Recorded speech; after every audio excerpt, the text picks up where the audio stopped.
공통점도 있고 비슷한 부분도 있지만 모든 사람들이 인생을 똑같이 생각하고 살아가지는 않습니다. 누군가는 어쩔 수 없이 난 태어났으니까 어쩔 수 없이 산다 하는 얘기하는 사람들도 있고, 누군가는 자기가 살고 있는 시절에 사회나 문화가 제시하는 어떤 가치나 의미 혹은 대단해 보이는 비전을 쫓아서 살기도 합니다. 또 누군가는 사회가 제시하는 그런 비전이나 성공 같은 것들이 자기 성향이나 기질과 잘 맞지 않기 때문에 산속으로 들어가거나 아니면 시골의 어떤 평온한 곳으로 가서 그냥 소소하게 농사를 짓고 그러면서 사는 그런 전원의 삶을 선택하기도 합니다. 만약 인생을 하나의 전쟁터라고 한다면, 그러니까 모든 사람들이 그 전쟁터를 똑같이 바라보고 똑같은 시각으로 보고 똑같은 성공이나 방향을 향해 살고 있지 않기 때문에 다른 대처 방식, 다른 대응 방식들을 가지고 있습니다. 그러나 만일 그것을 전쟁터라고 생각한다면 누구나 이겨야만 하고 이기기 위해 각자 다양한 도구들을 선택하고 전략과 방식을 가질 것입니다. 물론 그 전쟁을 대하는 방식도 다 똑같진 않을 거예요. 누군가는 평화를 원하고 누군가는 적당히 타협하기를 원할 것이고 누군가는 자기가 생각하는 강력한 무기를 찾아서 그 무기로 승리를 얻기 위해 애를 쓸 것입니다. 많은 숫자의 군사력을 동원하려고 하는 사람들도 있겠죠. 다양한 길을 선택할 수 있습니다. 그리고 그것을 선택했다는 것은, 그런 다양한 것들을 선택했다는 것은 나름 최선의 길을 찾았다는 의미이고 그것으로 자신이 목적하는 바를 이루려고 모두가 애쓸 것입니다. 만약에 인생이 전쟁터라고 했을 때 돈이 중요하다면 어떤 사람은 다른 어떤 것보다도 돈을 갖기 위해서 애를 쓸 것이고, 돈을 얻는 것을 최고의 목적으로 삼아서 나머지 친구, 가족관계, 또 일, 그런 모든 것들을 돈을 중심으로 계획을 세울 겁니다. 만약에 인생이라는 전쟁터를 권력이라는 것으로, 그런 무기로 성공할 수 있고 또 자기가 원하는 목적을 달성할 수 있다면 권력을 중심으로 자기의 삶의 모든 것을 구성하겠죠.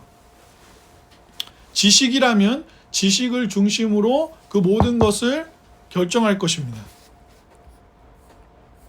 그러니까 인생에는 명예도 필요하고 적당한 권력도 필요하고 다 필요해요. 필요한 것들입니다.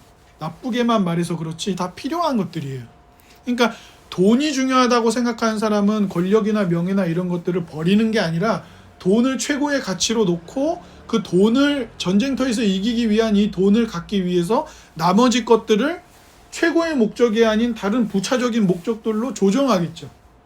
권력이 최고면 권력을 얻기 위해 돈을 버리는 게 아니라 권력을 최고의 목적으로 두고 나머지 돈이나 이런 것들을 두 번째, 세 번째 목표나 도구들로 두겠죠. 그렇겠죠?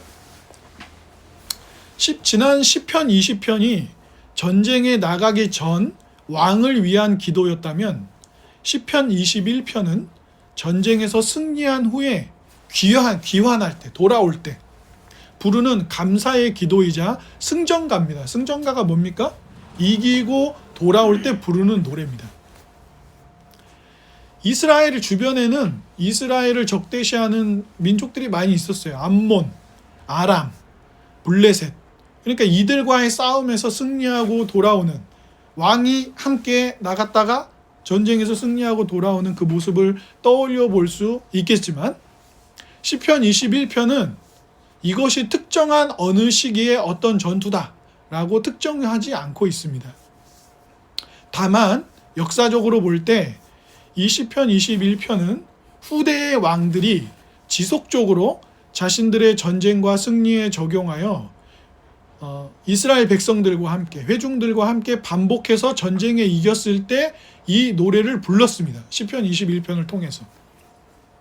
그리고 이 시편 21편은 그런 공식적인 승전하고 난 이후에 공식적인 하나님 앞에서의 예배, 제사에서 중요한 노래로서 자리를 잡았어요.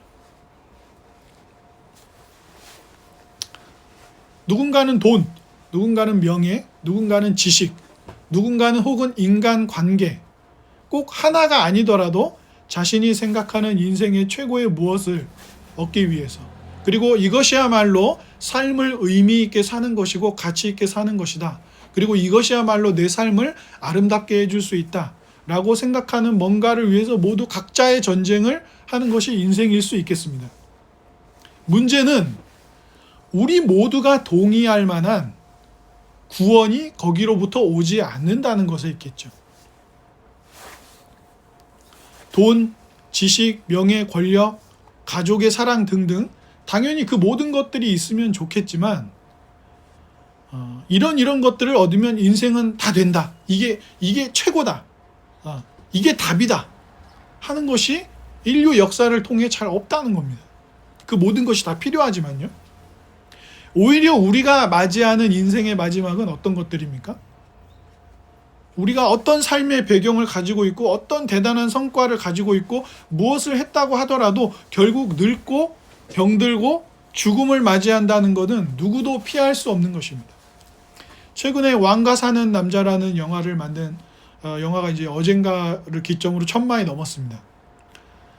장항준 감독은 방송 활동도 많이 했고 옛날 젊었을 때는 뭐 리포터 활동도 했고 작가로서도 역량을 드러냈습니다. 근데 영화 감독이 된 지는 한참 됐는데 이 정도로 성공한 영화를 한 거는 처음이에요. 그래서 많은 축하를 받고 있습니다. 근데 이분이 유명한 게 참 명랑하고 즐거운 인물이어서 그래요.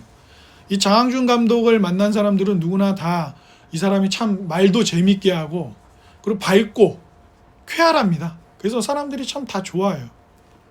예전에 그 장성규 씨가 진행하는 유튜브 한 프로그램에 나왔을 때 장성규 씨가 이 장항준 감독에게 이런 질문을 했어요. 힘든 상황 속에서 어떤 행동을 하십니까? 힘든 일이 찾아오면 어떻게 하시나? 이렇게 질문을 했어요. 그러니까 장항준 감독이 뭐라고 얘기했냐면 나만 잘못되는 게 아니다. 내 인생만 잘못되는 게 아니다. 혼자 이렇게 생각을 한다는 거예요. 아무리 부자, 아무리 권력자라도 나중에 다 늙으면 지팡이 짚고 다니게 되고 결국 다 늙고 다 죽을 거야. 이런 생각을 하면 마음에 위안이 찾아온다. 위로가 된다. 이런 얘기를 했어요. 농담 같지만 굉장히 뼈가 있는 말입니다. 인생 그 어떤 사람도 장항준 감독이 말하는 늙고 병들고 지팡이를 짚고 다니다 늙어서 결국엔 죽게 되는 일을 피한 사람은 아무도 없기 때문이에요. 이 길을 벗어난 사람은 아무도 없습니다. 검토되지 않은 삶은 살 가치가 없다라고 소크라테스가 말했습니다. 이 말은 생각을 하고 살라는 거예요.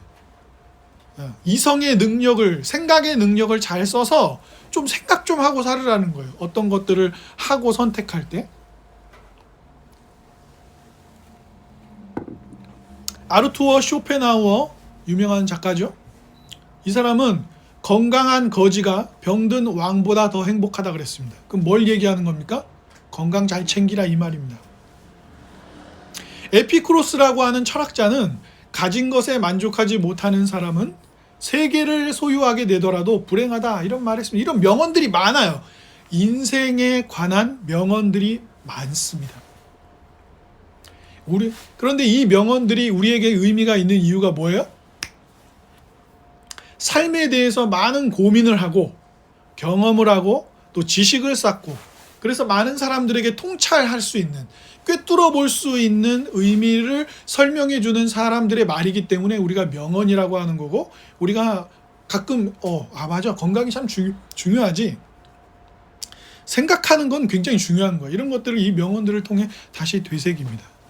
다 가치가 있고 일리가 있습니다. 그러나 문제는 이러한 다양한 인생에 대한 해법들이 우리가 정말 바라고 원하고 꿈꾸는 생의 진정한 행복과 기쁨을 가져다주는 답이 되지 못한다는 거예요. 건강만 하면 됩니까? 생각을 많이 해서 모든 일을 결정하면 모든 일이 우리가 원하는 대로 잘 되나요? 가진 주어진 작은 것에 만족할 줄 알면 인생이 다 잘 풀립니까? 수많은 명언들과 인생에 대한 통찰과 인생에 대한 다양한 수많은 고전과 같은 그런 글과 또 누군가의 경험과 그런 전달되어져 오는 내용들이 우리의 미움을 멈추게 합니까? 우리의 다툼을 멈추게 하나요? 수많은 사람들을 전쟁으로 몰아넣어 죽게 만드는 그 문제들을 해결해 줍니까? 우리가 나이 들어서 죽음을 맞이할 때 허무함을 느끼는 이유가 무엇입니까? 인생을 이렇게 저렇게 건강을 위해서도 애를 써보고 돈을 벌기 위해 애를 써보기도 하고 명예를 얻기 위해 애를 써보기도 하고 권력을 얻기 위해 애를 써보기도 하고 또 사람들이 좋다는 거 해보고 남들이 가보지 않은 길을 가보기도 하고 그 모든 인생을 살아왔는데 인생의 끝에 오니까 늙고 병에 걸리고 죽고 그리고 뿐만 아니라 자기가 살아온 인생에서 누군가를 미워하고 다투고 갈등하고 싸우고 하는 모든 과정들을 살아왔잖아요. 그래서 인생의 끝자리에 왔습니다. 이제 곧 죽음이 코앞이에요. 그런데 인생이 뭐지 하고 돌아보는 것입니다. 내 인생은 뭐였지? 라고 돌아보는 거예요. 그때에 인생은 이것이지 라고 생각하고 내 인생은 정말 복되고 행복했어 라고 할 만한 것을 우리가 잡지 못하기 때문에 나이 들어 죽음 앞에 이르렀을 때 허무함을 느끼는 것입니다.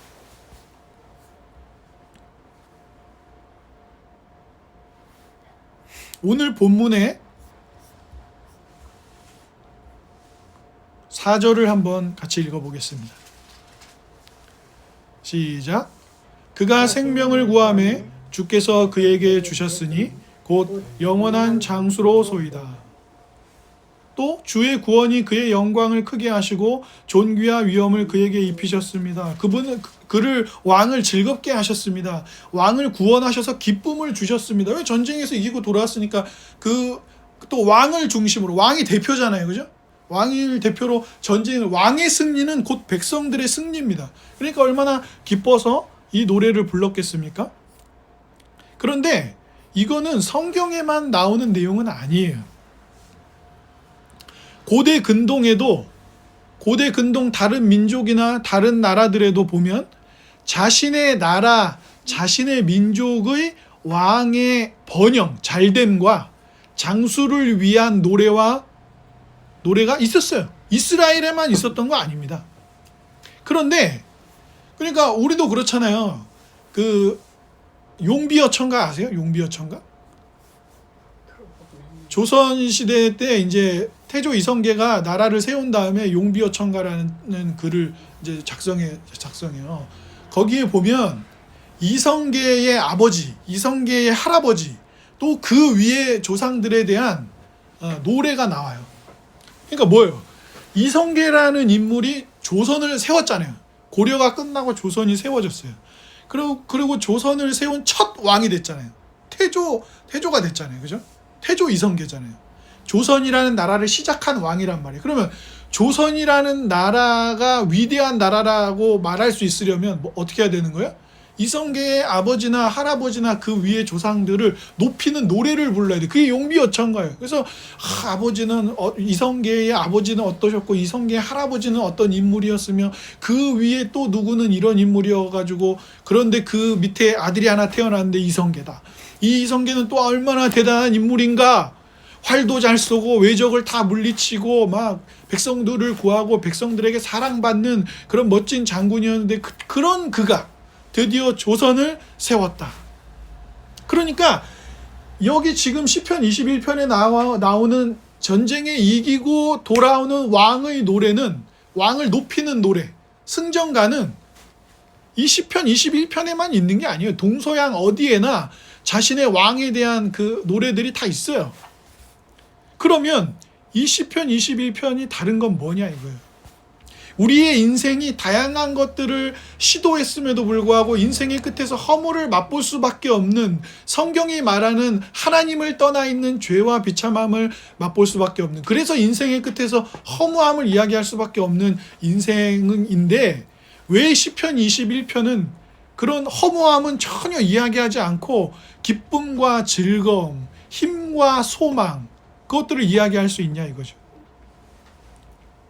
시편 21편은 좀 다른 구석이 있어요. 우리도 가까운 사람들, 사랑하는 사람들, 우리가 존경하고 존중하는 사람들이 다 잘 되기를 바라죠. 근데 다윗은 단순히 그런 소원이나 바람을 이야기하고 있는 것이 아닙니다. 우리가 아까 함께 4절을 보았지만 4절에 보면 그가 생명을 구하고 그에게 주셨는데 그것은 영원한 장수입니다 그랬어요. 이건 그냥 왕을 향한 아름다운 노래로서의 과장하는 게 아니에요.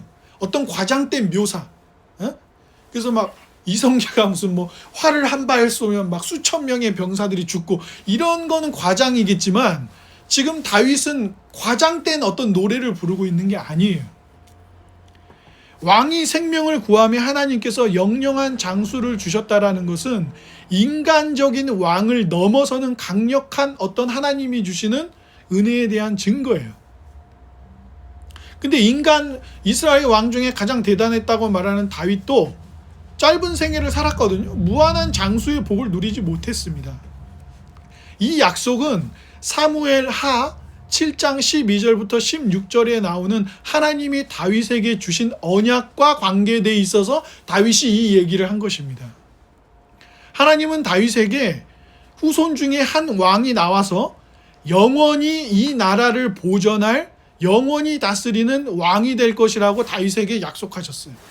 이것이 다윗 언약입니다. 그리고 다윗은 그 언약을 기억하고 이 4절의 내용을 이야기한 것입니다. 그런데 우리가 알다시피 다윗의 후손 중에 영원히 살아있는 후손이 있습니까? 다윗의 후손 중에 영원히 다스리는, 온전히 다스리는 왕이 있나요? 다윗도 좋은 왕 중에 한 명이었지만 죄를 범하고 실수하고 넘어지고 미끄러지고 하나님 앞에 옳지 않은 모습으로 산 적이 있습니다. 다윗이 멋진 왕이었지만 모든 전쟁을 단 한 번도 패하지 않고 승리했던 왕은 아니었어요.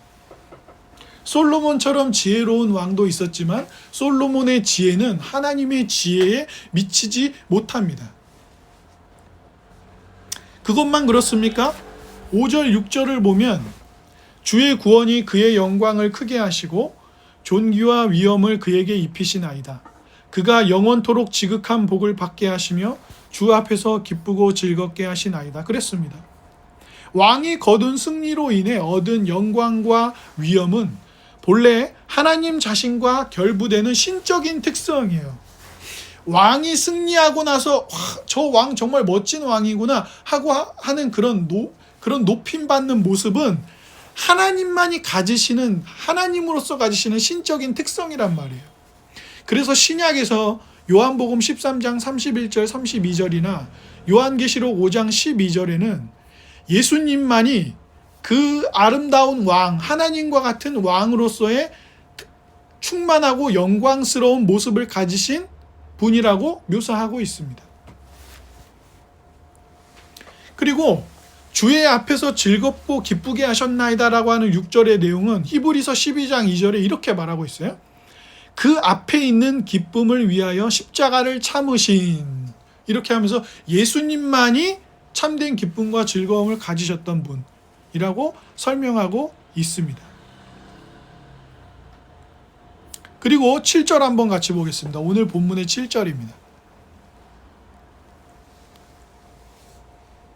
시작.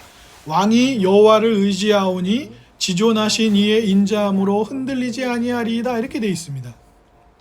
7절은 이 모든 승리의 전쟁에서의 승리의 복과 승리가 승리의 근거가 왕이 여호와를 굳게 붙잡고 의지한 것에 있다고 밝히고 있어요. 그러니까 전쟁에서 승리하고 우리가 돌아와서 이렇게 기쁘게 노래를 부를 수 있는 이유는 왕이 하나님을 의지했기 때문입니다 라고 이야기하는 것이에요. 이 고백은 인류 역사상 오직 딱 한 분, 완전한 믿음의 삶을 사시고 승리하신 예수님을 통해서만 실현되는 내용입니다. 그러니까 제가 하는 말은 고대 근동에도 왕을 높이거나 전쟁에서 이기면 부르는 노래가 있었어요. 와, 우리 왕이 멋져서 우리가 전쟁에서 승리했다. 이성계라는 멋진 승리하는 장군이 있어서 그가 조선을 세운 왕이 됐다, 이런 노래가 있었다고요. 그런데 시편 21편은 그 노래들과는 좀 다른 측면이 있다는 거예요. 뭐예요? 과장되게 막 어떤 인간을 신적인 모습으로 이야기하고 있는 것이 아니라 정말 영원한 장수와 생명을 주셨고 정말 영원한 기쁨을 그에게 주셨다는 거예요. 그리고 7절에 말하는 것처럼 온전히 하나님을 의지하여 그 인자하심, 곧 언약에 신실하신 하나님의 그 헤세드의 사랑을 깊이 누리고 인생들을 곤혹스럽게 만드는 모든 죄와 죄로 인해 겪는 슬픔과 형벌의 모든 문제를 그 문제들을 승리하신 왕이 있다는 거예요. 그리고 아까 뭐라 그랬어요? 사무엘하 7장에는 하나님께서 다윗에게 주셨던 다윗 언약이 있었는데 너희 후손 중에 진짜 제대로 된 왕이 하나 나와서 그 왕이 모든 만민을 복되게 할 것이고 영원히 다스릴 것이다 그랬다는 거예요. 이것은 과장이 아닙니다. 하나님이 다윗에게 주신 과장이 아니에요. 진짜 그런 왕이 온다는 말씀입니다. 그것을 믿으라는 거예요. 그 왕이 와서 정말 죄와 사망과 너희들을 다투고 죽음까지 몰아가는 그 죄로 인해서 서로를 부수고 하나님을 대적하는 그 모든 고통으로부터 건지는 왕이 온다는 겁니다. 실수하지 않고 하나님의 말씀을 어기지 않고 하나님의 신실하신 인자하심을 온전히 우리 안에 실현하게 만들 그 왕이 온다는 거예요. 그래서 다윗도 그 왕이 올 것을 기다렸죠. 그래서 그 왕을 이스라엘은 누구라고 불렀습니까? 메시아라고 부르는 거예요. 그것을 신약에서는 누구라고 불러요? 그리스도라고 부르는 것입니다. 그래서 우리가 우리 주 예수 그리스도라고 하는 것입니다. 예수님이 우리의 누구예요? 예수님이 우리의 그리스도입니다. 우리가 기다렸던 그분입니다. 하나님이 다윗에게 약속하셨던 우리를 슬프게 만들고 고통 속에 빠져들게 만드는 모든 문제로부터 승리하는, 단순히 한 번의 전투가 아니라, 한 번 어떤 싸움이 아니라, 수백 번의 전투가 아니라 그 전투를 하게 만드는 우리의 모든 인생의 비참함, 우리가 돈을 그렇게 벌고 건강을 위해 애쓰고 명예와 권력을 얻기 위해 애쓰고 우리를 사랑하는 사람들과 관계를 좋게 만들기 위해 애썼던 그 인생의 모든 의미 있다고 생각했던 모든 도전과 싸움 끝에, 인생의 끝에서 그래도 늙어 죽을 수밖에 없는 그 비참한 삶의 허물을 맞이할 때 예수 그리스도는, 이 시편 21편은 먼 미래인 그리스도를 바라보며 지금은 전쟁에서 이기고 돌아오는 왕을 노래하지만 진짜 영원히 장수하며 하나님의 인자하신 사랑을 우리 안에 펼쳐내서 죄와 사망으로부터 완전히 승리하실, 정말 그 죽음을 죽이실, 죄의 문제를 해결하셔서 우리를 구원하실 왕을 노래하는 노래란 말이에요. 이 시편 21편은 그냥 단순히 용비 어천가가 아닌 것입니다. 그래서 시편 20 그렇게 생각한다면 시편 21편 1, 2절에 뭐라 그랬냐면 시인이 왕의 기도를 들어달라 그랬습니다. 왕의 기도에 응답하신다 그랬습니다. 예수님은 무슨 기도를 하셨습니까? 우리를 죄와 사망과 인생의 허무한 죄로부터 완전히 구원하셔서 하나님의 자녀가 되게 하시고 하나님의 복을 누리게 하시기 위해서 그분은 어떻게 하셨어요? 겟세마네 동산에서 아버지 나의 원대로 마옵시고 아버지의 원대로 하옵소서라고 그랬습니다. 그리고 그분은 3절에 얘기하는 영광의 관을 쓰셨습니다. 하나님이 그를 왕으로 세우시는 관을 쓰셨어요. 그것이 무엇입니까? 그분은 가시 면류관 쓰기를 거절하지 않으셨고 로마 군사들이나 거기 있었던 지도자들은 예수님을 저 사람이 왕이래 하면서 조롱하고 비웃었지만 예수님은 정말 우리를 죄에서 구원하기 위해 죽으시고 부활하심으로 우리의 왕이 되셨죠. 그렇습니다. 주 안에 사랑하는 여러분, 예수님만이 진짜 우리가 곤혹스러워하는 인생의 죄의 문제와 고통의 문제를 지워내고 그것에 승리해서 진짜 승전가를 부를 수 있는 그분의 기도에 하나님이 응답하시고 그분에게 진정한 왕으로서의 관을 허락하시고 그분이 스스로 생명을 얻어 부활하신 분으로 하나님이 주신 부활로 인하여 영원히 다스리시는 왕으로 지금도 보좌 우편에 앉으셔서 우리와 함께 하시며 우리의 삶을 다스리시는 왕으로 계신 분입니다. 또한 8절 이하에는 심판에 관한 내용이 나오는데 그분은 우리가 매주 고백하는 것처럼 다시 오셔서 모든 것들을 진리로 심판하실 분입니다. 다른 것들을 생각해 보십시오, 여러분. 다른 것들을 생각해 보세요. 돈이 우리의 모든 죄와 슬픔을 지워줍니까? 명예가 우리의 모든 죄와 슬픔을 씻어 우리를 다시 하나님께로 돌아가게 하는 은혜를 베풀어 줍니까? 돈이 영원합니까? 명예가 영원합니까? 그 어떤 것이 영원합니까? 돈이나 다른 많은 것들의 의미는 하나님이 계실 때 의미가 있는 것이죠. 하나님 우리에게 돈을 주십니다. 하나님 우리에게 명예를 주세요. 누구누구의 아버지, 누구누구의 남편, 누구누구의 부인, 어떤 회사의 누구, 어떤 일을 해낸 사람, 하나님은 우리에게 권력도 주십니다. 그 권력이 정치적 권력이 아니더라도 많입니다. 그러니까 하나님이 계실 때 이런 것들은 의미 있는 것이지 이것 자체가 하나님이 되어주지 않는다는 거예요. 그래서 사실 그 모든 것들은 폭군들입니다. 폭군들. 돈이나 명예나 그런 것들 우리의 인생을 의미 있게 만들어준다고 생각하고 하나님이 아닌데 그것들을 마치 하나님처럼 여겨서 우리가 막 그것들을 추구하면 그것들은 우리를 버립니다. 그것들은 우리를 배신해요. 그것들은 우리를 채우지 못합니다. 그것들은 오히려 우리를 도구로 이용하고 버리죠. 그러나 우리 주 예수 그리스도는 우리의 고통을 아시는 분입니다. 우리 주 예수 그리스도는 우리의 약함을 아시는 분입니다.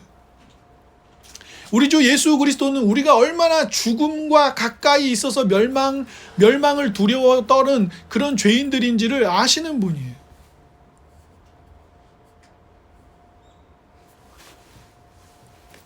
헤르만 바빙크는 자신의 책 기독교 신앙 안내서에서 이런 말을 합니다. 잘 한번 들어보십시오. 하나님께서 이성적이고 도전적인 존재로 인간을 창조하신 것은 인간을 막대기나 나무 토막처럼 다루지 않으시기 때문입니다. 이 의지, 이 하나님의 의지는 그 이상의 의미가 있습니다.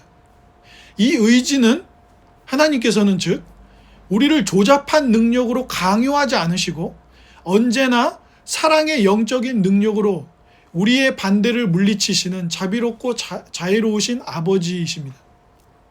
하나님의 의지는 맹목적이고 비합리적인 어떤 힘이 아니라 지혜롭고 은혜로우며 사랑스럽고 동시에 자유롭고 전능한 의지입니다.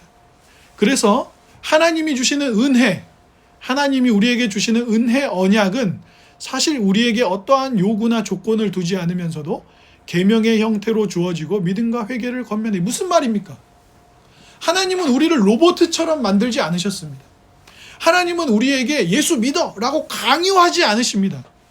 하나님은 우리에게 예수 그리스도가 승리하신 승리를 억지로 우리에게 갖다 주시는 것이 아니라 성령님을 통하여 설교를 들을 때나 성경을 읽을 때나 말씀을 배울 때나 혹은 인생의 많은 사건과 인물들을 통하여 우리에게 하나님의 사랑을 반드시 경험하게 만드신다는 거예요.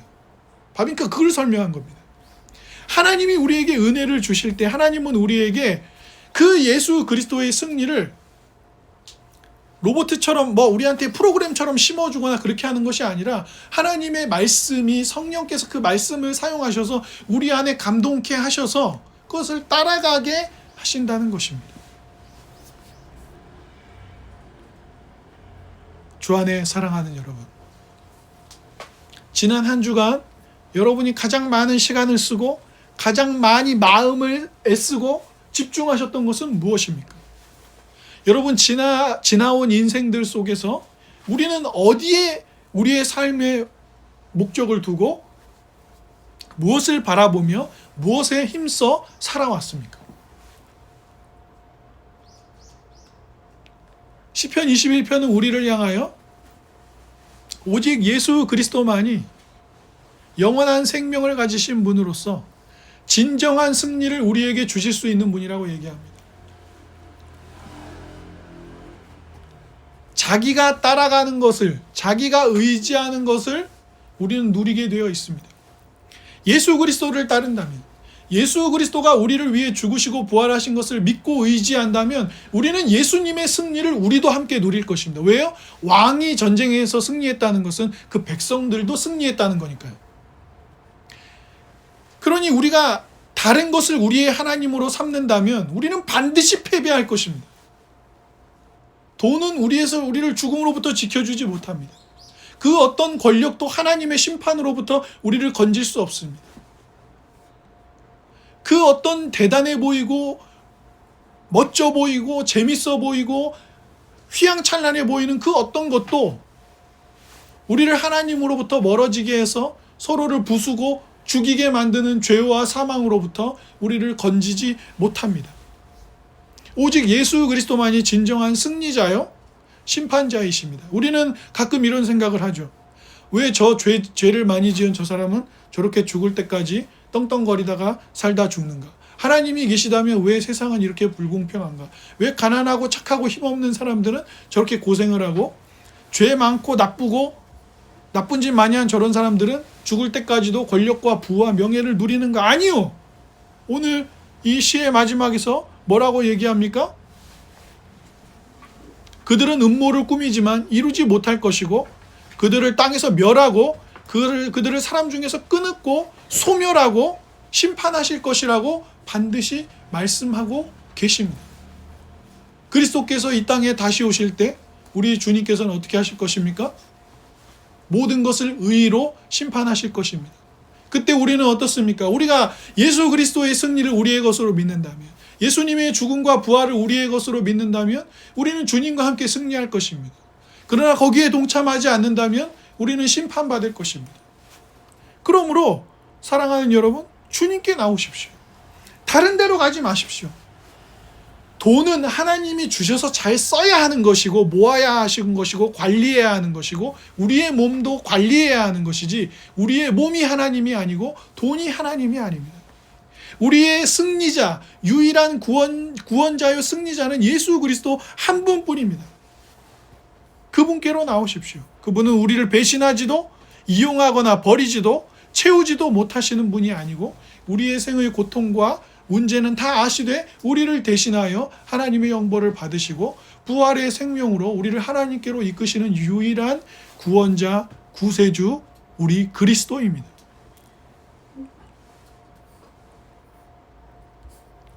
신약 성경 한 구절을 같이 보겠습니다. 빌립보서 2장 9절부터 11절입니다. 신약 성경 빌립보서 2장 9절에서 11절입니다. 빌이라고 아마 써 있을 겁니다. 빌립보서 2장 9절에서 11절입니다. 같이 한번 읽어보겠습니다.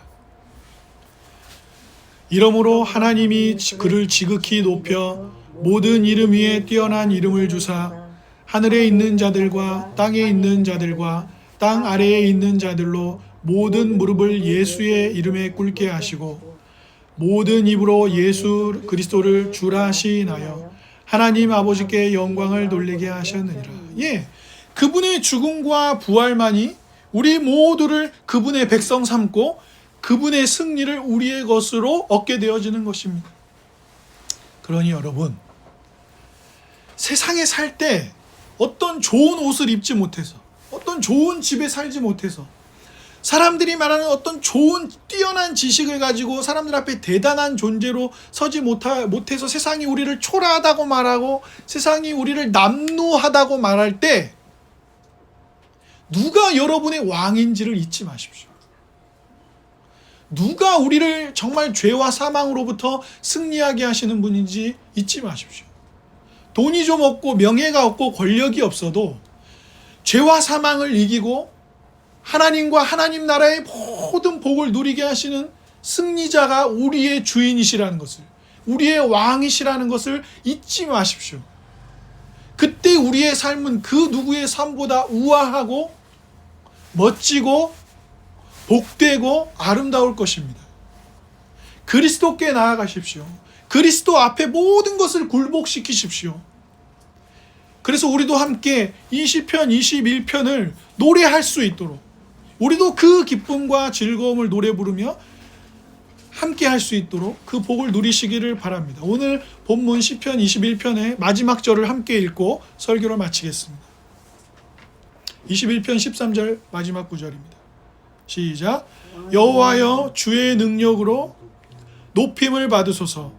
우리가 주의 권능을 노래하고 찬송하게 하소서. 아멘.